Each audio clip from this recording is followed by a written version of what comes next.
იმერეთში განსაკუთრებით დიდი ოდენობით ნარკოტიკული საშუალების უკანონო შეძენა შენახვისა და განსაკუთრებით დიდი ოდენობით ნარკოტიკული საშუალების უკანონო რეალიზაციის ხელშეწყობის ბრალდებით უკრაინის რესპუბლიკის მოქალაქეები დააკავეს. სამართალდამცველებმა ბრალდებულის პირადი და საცხოვრებელი სახლის ჩხრეკისას განსაკუთრებით დიდი ოდენობით ნარკოტიკული საშუალება ნივთმტკიცება დამოიღეს. საგამოძიებო მოქმედების შედეგად პოლიციის მიერ ასევე ამოღებულია ნარკოტიკული საშუალების დაფასვებისათვის საჭირო მასალები, წებოვანი ლენტები, პოლიეთილენის პარკები და ელექტროსასწორი. Დანაშაულები 20 წლამდე ან უვადო თავისუფლების აღკვეთას ითვალისწინებს. დაავადებათა კონტროლისა და საზოგადოებრივი ჯანმრთელობის ეროვნული ცენტრის ზაფხულის ხელდღეებთან დაკავშირებით რეკომენდაციებს აქვეყნებს, როგორც გავრცელებული ინფორმაცია შენათქვამი, განსაკუთრებით მაღალი ტემპერატურა, რომელიც რამდენიმე დღე გასტანს, პირდაპირ გავლენას ახდენს ადამიანის ჯანმრთელობაზე, იწვევს როგორც სხვადასხვა დაავადების განვითარებას, ასევე არსებულის გამწვავებას. ნეგატივი დაინტერესდა თუ როგორ მკლავდებიან მოქალაქეები ქუთაისში მაღალ ტემპერატურას. სახში გვაქვს ეს კომფორტი, კონდიციონერი. ისე უკლავდებით. მე ვაპირებთ სადმე წასვლას დასასვენებლად. წინაწეს უფრო ცხელი მახსოვს კი არა. ივნისის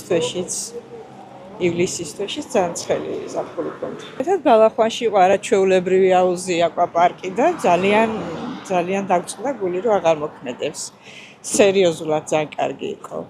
სოფელში ისეთი კაი ჰაერია, მდინარის პირზე ვცხოვრობ და ასე რომ ჰაერი მაქვს. პრობლემა არ მაქვს, ქალაქელი არა. სოფელში ჯანსაღი ცხოვრება და ამიტომ თქვენ შემოგევლეთ, კარგად ვატარებ დროს. ჩავალ ვიბანებ მდინარეში და იგივე სხვა არ არის, მზე თუ არ მივიღე. ადრე და ახლა განსხვავება მართლა ამინდებს შორის. ჩვენ მე და ეს ერთი მხრიდან ვართ, თანაკლასელები ვართ და მთელი დღე ჩვენ მუშაობდით, ბავშვები, ისე სოფლებში ცხოვრობდით და მუშაობდით და ასე ჩვენ არასოდეს სიცხეს არ შევუწუხებივართ, მაგრამ რა უნდა ვქნა და უნდა გაუძლოთ ალბათ ყველაფერს. და როგორ მკლავდებით ახლა? ახლა გამოგვიდეს აგერ წყალი, მაგრამ რაღაცა რა ვიცი, წყლით გრილდებით ხან სახში შევაფარებთ თავს ხან, მაგრამ იცმუშაობს კი მიწოდვა კონდიციონერები და რა ვიცი, რაღაცა ასე ვცდილობთ რომ რაღაცა მოვახერხოთ. თბილისში შევდივარ, ვისვენებ. ასეთი ყოველთვის ზაფხული. ივლისი, აგვისტო ყოველთვის ცხელი იყო და ახლა ცხელია. ევროპაში უფრო ცხელი ზაფხულებია. ვიდრე ჩვენთან. ჩვენთან კიდე არა უშავს. დაავადებათა კონტროლის ეროვნულ ცენტრში განმარტავენ, რომ მაღალი ტემპერატურით გამოწვეული მთავარი რისკები დეჰიდრატაცია, გაუწყლობა ორგანიზმში წყლის დეფიციტი, გადახურება, რომელმაც შესაძლოა გაუარესოს გულსის წარხვდა და რესპირაციული დაავადებების მქონე პირთა ჯანმრთელობის მდგომარეობა, სითბური გამოფიტვა და სითბური დაკვრა. ვიძლია და არ არის ასე ვთქვათ აუცილებლობა, ძალიან სიცხეროა გარეთ არ უნდა ვიყოთ ხოლმე, მაქსიმალურად ჩრდილში ვეცადოთ ვიყოთ. ვატაროთ მაქსიმალურად მსუბუქი ღია ფერის ტანსაცმელი, ისე რომ ასე ვთქვათ ნაჭერი ისეთი იყოს, რომ ადვილად მიავდებოდეს, ასე ვთქვათ ეს გამტარი იყოს ქსოვილი. სითხე დიდი რაოდენობით გარდა ალკოჰოლისა, ტკბილი სასმელებისა და ასევე კოფეინის შემცველი სასმელებისა. კიდევ ერთი ისეთი მნიშვნელოვანი რჩევა ის არის, რომ სახლში თუ გვინდა შევინარჩუნოთ სიგრილე, დღე მაქსიმალურად დავკეტოთ, ასე ვთქვათ, დარაბები, ფარდები, რომ მზის სხივები ნაკლებად შემოვიდეს, ასე ვთქვათ, ოთახებში. კარგია სველი პირსახოცის ჩამოკიდება სახლში, ატენიანებს ჰაერს და შველის, ასე ვთქვათ, ტემპერატურის დაგდებას.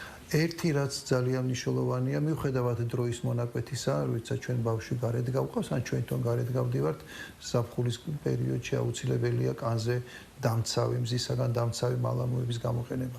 რაც უფრო მცირე ასაკის არის ბავშვი, მით უფრო მაღალი უნდა იყოს ის ციფრი, რომელიც ასახავს დამცველობით უნარს 30 და უფრო მეტი, სასურველი 50 და უფრო მეტი, რაც იქნება იმის პირობა, რომ კანი იქნება მზის სხივების ზემოქმედებისაგან დაცული. ოღონდ ეს არ არის დღეში ერთჯერ, ყოველ 2 საათში ერთხელ ხელახლა უნდა დავიტანოთ კანზე დამცავი მალამოები. ასევე აუცილებელია ღია ფერის, ნათელი ფერის დასაცმის გამოყენება სასურველი დასაცველი იყო დამზადებული ბუნებრივი ნედლეულისაგან და გრძელი სახელოებით კანის მაქსიმალურად მეტი ზონა უნდა იყოს დაფარული მზის ხივების ზემოქმედებისაგან. ამას აუცილებლად უნდა დავუმატოთ ქუდის ტარება და აუცილებლად უნდა დავუმატოთ მზისაგან დამცავის სათვალის ტარება.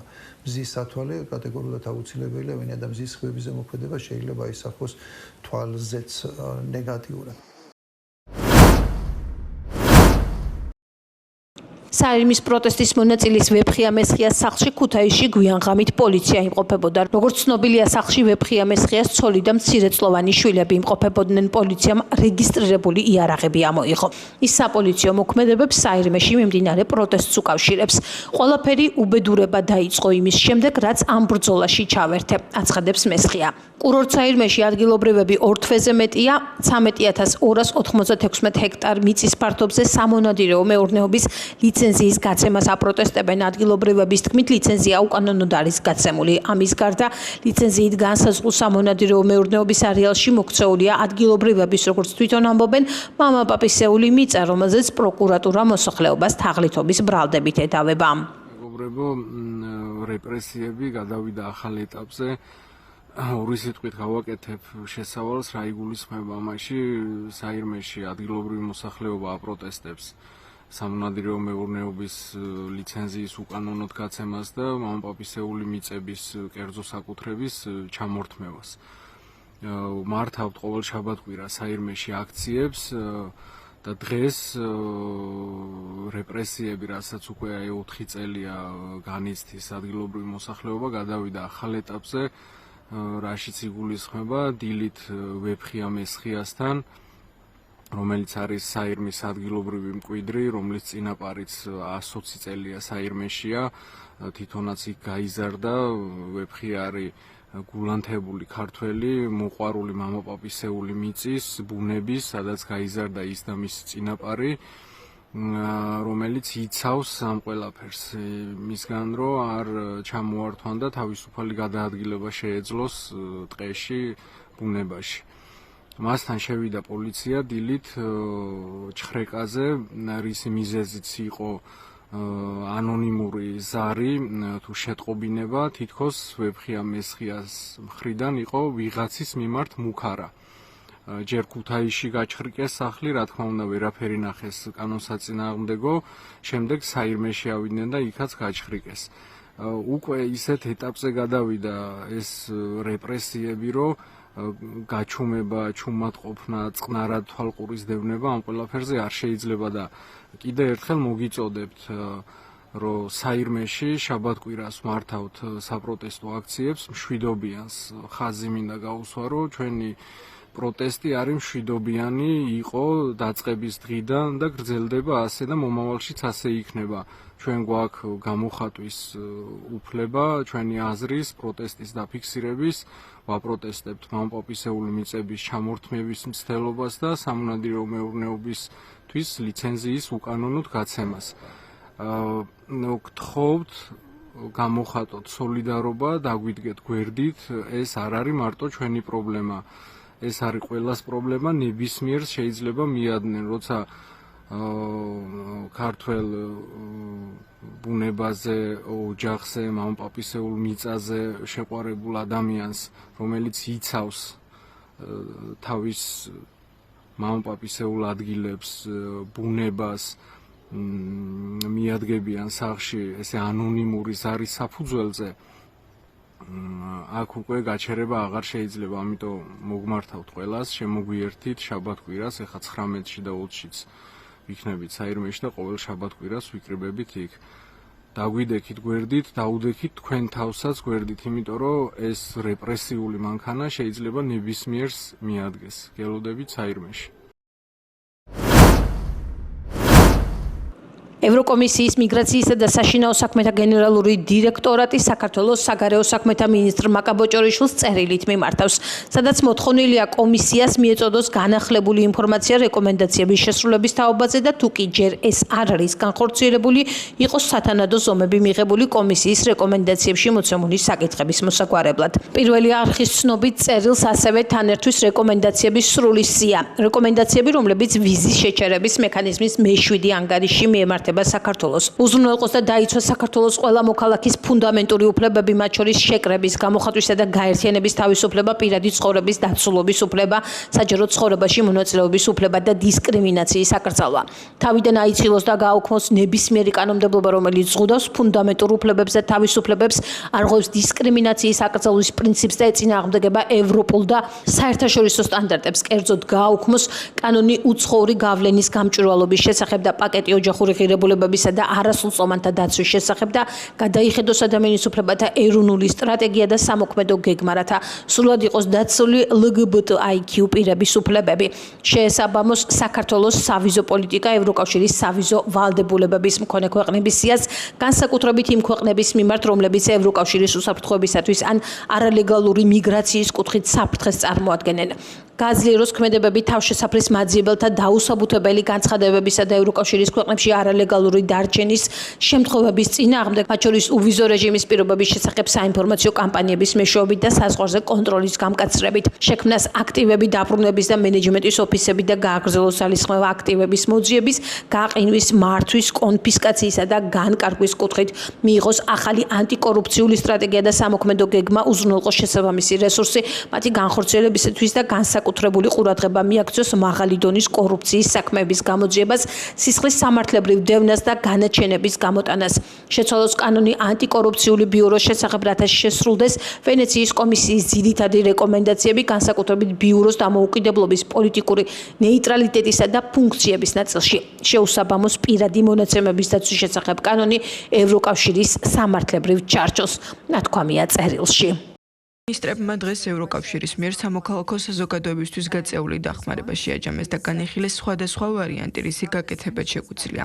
ეს მოიცავდა ვიზა ლიბერალიზაციის შეჩერებას, ასოცირების შეთანხმებას და სანქციებს. საქართველოში დემოკრატიულ უკუსვლას ექნება ძვირის საფასური. როგორც იცით, საქართველოსთან უვიზო რეჟიმი გვაქვს 2017 წლიდან. ეს არის დიდი სარგებელი, რომელსაც ევროკავშირი აძლევს ქვეყნებს. შესაბამისად არის რეკომენდაციები, რომლებიც საქართველომ არ შეასრულა და ეს რეკომენდაციები მოცემულია ვიზა ლიბერალიზაციის შეფასების მე-7 ანგარიში. თითოეულ მათგანს ახლა აქ არ წავიკითხავ, მაგრამ მაგალითისთვის ხაზი რომ გავუსვათ ერთ-ერთს.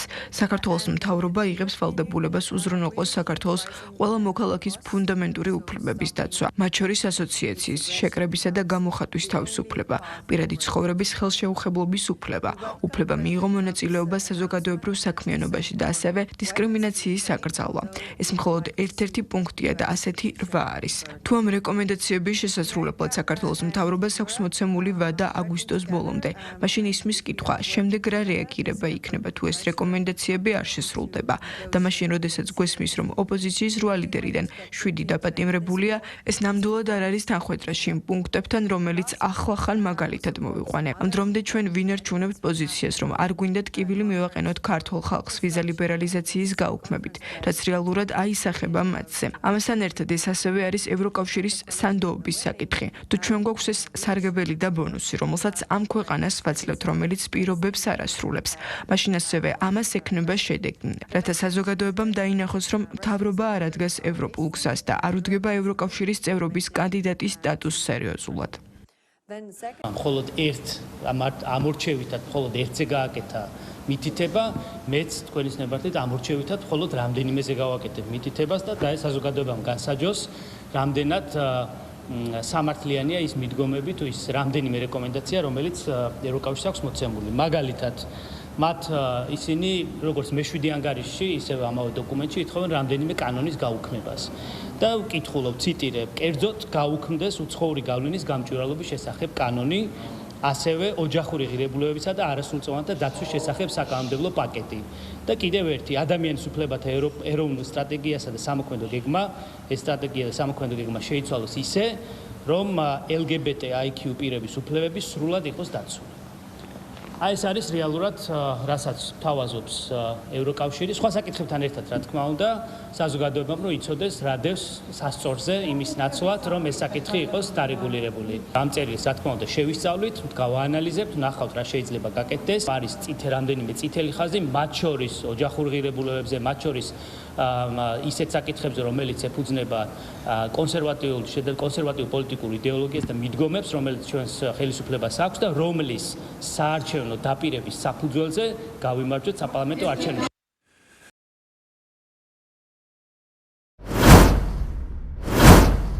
დატყვევებული მაღაროელების სოლიდარობის აქცია. ამ სახელწოდებით ხვალ ქუთაისში აქცია გაიმართება. მოქალაქეები ქუთაისის საქალაქო სასამართლოსთან სხვადასხვა ქალაქიდან დაკავებული მაღაროელების პროცესის პარალელურად 4 საათზე შეიკრიბებიან.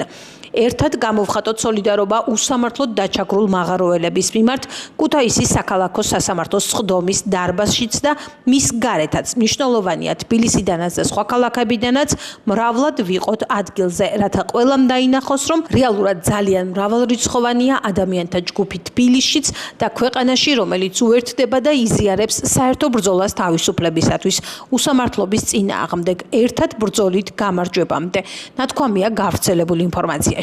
მერაბ სარალიძე, გიორგი ნეფარიძე, აჩიკო ჭუმბურიძე და თენგო გველესიანი სისხლის სამართლის წესით 29 აპრილს დააკავეს. საქმეზე გამოძიება თავდაპირველად სისხლის სამართლის კოდექსის 118 მუხლის მეორე ნაწილით გათვალისწინებული დანაშაულის ჯგუფურად ჯანმრთელობის განზრახ ნაკლებად მძიმე დაზიანების მუხლით დაიწყო, თუმცა მოგვიანებით მათ ბრალი დაუმძიმდათ. მერაბ სარალიძესა და გიორგი ნეფარიძეს ჯგუფური ძალადობის ორგანიზებასა და მასში მონაწილეობას აჩიკო ჭუმბურიძესა და თენგო გველესიანს კი მონაწილეობას ედავებიან. ჭიათურაში პროტესტის 139 და შიმშილობის 28 დღეა. შრომელები ღირსეულ პირობებში ცხოვრებასა და შრომას ითხოვენ. ასევე მაღაროელების მთავარი მოთხოვნაა დაკავებული თანამებრძოლების გათავისუფლება. თბილისში რძის გადამამუშავებელი არალეგალური საწარმო გამოავლინეს. სურსათის ეროვნული სააგენტოს ცნობით შეპესეს სანდო ეკონომიკური საქმიანობათა რეესტრში რეგისტრაციისა და სურსათის ეროვნული სააგენტოს შესაბამისი აღიარების გარეშე საქმიანობდა. ამავდროულად ინსპექტირებისას დადგენდა, რომ სურსათის წარმოებისას დარღვეული იყო ჰიგიენური ნორმები და სურსათის უვნებლობის დადგენილი მოთხოვნები. ამოღებული და დალუქულია 419 კილა მაწონი, 10 კილოგრამზე მეტი ყველი, 35 ცალი დაფასებული რძე. 100 ლიტრი რძე. კანონმდებლობის შესაბამისად მეწარმე დაჯარიმდა და საწარმოო პროცესი შეუჩერდა. სურსათის ეროვნული სააგენტოს ინფორმაციით მიმდინარე წელს რძისა და რძის მწარმოებელ ბიზნეს ოპერატორებთან ჩარტარდა 3580 სახელმწიფო კონტროლის სააგენტოს მიერ გამოვლინდა 32 არარეგისტრირებული საწარმო.